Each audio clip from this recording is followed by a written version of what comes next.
Hello. तो हम 7.1 exercise कर रहे थे, उसी को हम आगे कंटिन्यू करेंगे। ई की पावर एक्स का हमने कर लिया था। अब हम ए एक्स प्लस बी का हम इसका डिफ्रेंसिएशन मतलब इसका इंटीग्रेशन करने जाएंगे। तो ए एक्स प्लस बी का होल स्क्वायर का जब हम इंटीग्रेशन करने जाएंगे तो क्या होगा। मैंने आपको बताया कि एक्स की पावर एन का जो डिफ्रेंसिएशन मतलब जो इंटीग्रेशन होता है वो कितना होता है, एक्स की power n plus one upon n plus one होता है ना। मेरी वर्ड्स को सुनना, ये एक्स और एन मेरा बिल्कुल एक ही जैसा दिखता है। ये दिक्कत तो होती थी, मुझसे किसी ने बोला भी था तो एक्स ऐसे बनाया कर, पर मुझसे एक्स ऐसी बनता है एन भी ऐसी बन जाता है, तो मतलब उसमें थोड़ा सा देखना ठीक है। तो अब हम इसको सॉल्व करने जाएंगे। तो वही है, सेम दिख क्या रहा है, सेम ही तो है, बस इसमें कुछ कांस्टेंट है। मैंने आपको बताया था जो कांस्टेंट में जो साथ में होता है वो नीचे चले जाता है। तो इसका हम एक्स प्लस बी की पावर 3/3 कर देंगे। कांस्टेंट वर्ड जो इसमें कांस्टेंट का टर्म है ए एक्स, ए को हम नीचे ले जा देंगे, बस ये प्लस सी, ये बस इसका आंसर हो जाएगा। अब इसका करते हैं साइन 2x। इसका इंटीग्रेशन है साइन 2x माइनस का 4 ई की पावर 3x dx। इसका जो हम जब हम इंटीग्रेशन करने जाएंगे तो हमारा क्या आएगा। साइन एक्स का मैंने आपको बताया था, माइनस का कॉस 2x मैंने बताया है। ये 2x कांस्टेंट टर्म नीचे चली जाएगी, माइनस 4 ई की पावर एक्स का ई की पावर एक्स ही होता है, लेकिन कांस्टेंट टर्म है 3 है वो नीचे चली जाएगी, और प्लस हमारा एक कांस्टेंट सी इसमें आ जाएगा। ये हो गया। अब हम फटाफट 6 से 20 के क्वेश्चन ये वाले करते हैं, जल्दी जल्दी जल्दी जल्दी। ये है हमारा फॉर्मूला 4 ई की पावर 3x प्लस 1 dx। दिख रहा होगा, दिख ही रहा होगा। तो वही 4 कांस्टेंट बाहर हो जाएगा, ई की पावर 3x प्लस 1 dx। ये इसके साथ है ये। तो ई की पावर एक्स का मैंने आपको बताया ही है, जैसे ई की पावर एक्स का ई की पावर एक्स होता है, नीचे कांस्टेंट आ ही जाएगा, और मैंने किसी कांस्टेंट टर्म का इंटीग्रेशन एक्स बताया है। ये हुआ, प्लस ये कांस्टेंट भी लिख लेंगे। अब ये वाला करते हैं। हाँ, 7th वाला। 7th क्वेश्चन है हमारा एक्स का स्क्वायर 1 माइनस का 1/x² dx। तो क्या हुआ, एक्स का स्क्वायर, वही सबसे पहले एक बार इसको अंदर मल्टीप्लाई कर देते हैं। तो एक्स स्क्वायर माइनस का 1 dx। इसका इंटीग्रेशन की वैल्यू मैंने बताई थी, एक्स की पावर एन की क्या होती है, एक्स का क्यूब अपॉन क्यूब माइनस का एक्स प्लस सी। ये 1 का एक कांस्टेंट है, इसका भी वो जब वो करेंगे तो वो ये हो जाएगा। तो दूसरी वाला भी हुआ। अब 8th वाला करते हैं। सबसे पहले पेज को डिवाइड कर लेंगे, फिर हम आगे को सवाल में आगे बढ़ेंगे। 8th वाला है ए की पावर एक्स स्क्वायर प्लस का बी एक्स प्लस का सी डी एक्स। इसका हमें इंटीग्रेशन करना है। कांस्टेंट टर्म का तो साइड में रखो, कांस्टेंट टर्म एक बार ए बाहर आ जाएगा, एक्स स्क्वायर का करेंगे, एक बार मैं इसको अच्छे से बता देती हूँ। बी बाहर आ जाएगा, एक्स का हम करेंगे d x plus c d x. X का स्क्वायर का मैंने क्या बताया, एक्स का क्यूब अपॉन 3, बी एक्स का x square upon 2, c x plus d plus constant को डी मान लेते हैं। ये आपका हमारा ये भी आ गया।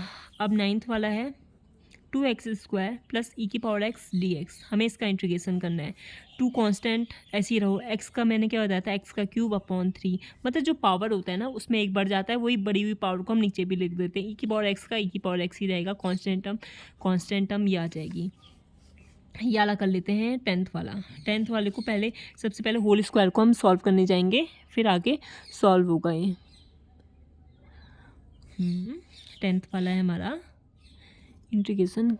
कहाँ, नीचे तक तो दिख ही रहा है, यहाँ तक पूरा दिख रहा है, ऊपर थोड़ा ऊपर भी दिख ही रहा है शायद। हाँ ठीक है। 10th वाला जब हम सॉल्व करने जाएंगे तो √x माइनस का 1/√x का होल स्क्वायर। तो इसको जब सॉल्व करेंगे, ये आपका a माइनस बी का होल स्क्वायर का फॉर्मूला लग रहा है। इसमें a² प्लस का b² माइनस का 2ab। मैथ का होता सिंपल है, फॉर्मूला ये ए है ये बी है। अब फॉर्मूले को होल स्क्वायर को खोलो तो हमारे क्या आ जाएगा, अंडर है ना, √2 है, अगर हम इसका स्क्वायर करेंगे तो 2 आता है। तो वही ये जब हम होल स्क्वायर खोलेंगे तो x प्लस 1/x माइनस का 2 √x इंटू 1/√x। इससे ये कट जाएगा तो x प्लस 1/x माइनस का 2। अब इसको हम इंटीग्रेट कर देंगे। जब हम इसको इंटीग्रेट करने जाएंगे तो हमारा क्या आ जाएगा, मैंने वही पुराना फॉर्मूला जो मैंने आपको अब तो इतने बार बता दिया, x की पावर n dx का क्या होता है, x की power n plus 1 upon n plus 1 plus का कांस्टेंट। 1/x का भी मैंने आपको बताया है log x होता है, और कोई भी कांस्टेंट टर्म होती है तो उसका हम x लिख देते हैं। तो ये तीनों के तीनों हम इसमें अप्लाई करने जाएंगे तो हमारा क्या आएगा, x² प्लस का log x माइनस का 2x plus c constant term. ये हुआ अच्छे से। अब हम आगे वाला 11th वाला क्वेश्चन करने जाएंगे। हम 11th में पहुँचे तो x³ प्लस का 5x² माइनस का 4/x² dx। मेरी राइटिंग बहुत खूबसूरत लग रही होगी, प्लीज़ इस खूबसूरत राइटिंग को समझ जाना, मतलब मेरी आवाज़ से तो पता ही चल रहा होगा क्या लिख रही हूँ मैं। x³ का मैंने बताया था, सबसे पहले हम इसको सेपरेटली डिवाइड कर देते हैं। x³ अपॉन x² प्लस का 5x² अपॉन x² माइनस का 4/x²। करा हमने। अब डिवाइड कर दो तो क्या आ जाएगा, ये आएगा। वही फॉर्मूला लगाओ, वही घिसा पिटा फॉर्मूला, x² अपॉन 2 प्लस का 5x माइनस का, ये मैंने बताया ना, ये नेगेटिव में कोई दिक्कत नहीं है, फॉर्मूला तो वही लगेगा। जैसे x की पावर -2 है ना, अगर हम इसको इंटीग्रेट करने जाएंगे वही जो मैंने बताया, -2 प्लस हमें 1 जोड़ना है, और जो ये वैल्यू उसे उठा के नीचे पटक देना है बस। तो x की पावर -1, -2 में से +1 अगर हम करने जाएंगे तो वो -1 आएगा। ये पूरी दुनिया जानती है, मतलब छोटे छोटे बच्चे नहीं जानते होंगे, बाकी सब जानते हैं ये। तो अब ये चीज़ उठा के इसमें रख दो, x की पावर -1 अपॉन -1, माइनस माइनस यहाँ पे प्लस हो जाएगा, तो हमारी जो ओवरऑल वैल्यू आ जाएगी x² अपॉन 2 प्लस का 5x plus 1/x minus x को हम इस तरीके से प्लस एक प्यारा सा कांस्टेंट भी रख दो इसके साथ बस। हाँ, अब हम कहाँ पहुँचते हैं, अब हम ये वाले क्वेश्चन में पहुँचते हैं। वही सबसे पहले मैंने क्या बताया था, सबसे पहले इसको सेपरेटली डिवाइड कर दो। करें फिर डिवाइड करते हैं, x³ plus 3x plus 4, x³ plus का 3x प्लस 4 अपॉन में √x है। अब हम इसको इंटीग्रेट करने जाएंगे तो सबसे पहले मैंने आपको क्या बताया था, वही डिवाइड कर दो।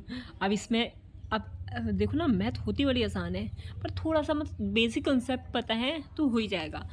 ये है ना, जैसे यहाँ पे x³ है, हमको √x से इधर भी डिवाइड करना है, 3x √x से इधर भी डिवाइड करना है, प्लस का 4/√x से इधर भी डिवाइड करना है, तब जाके इंटीग्रेट करना है। हाँ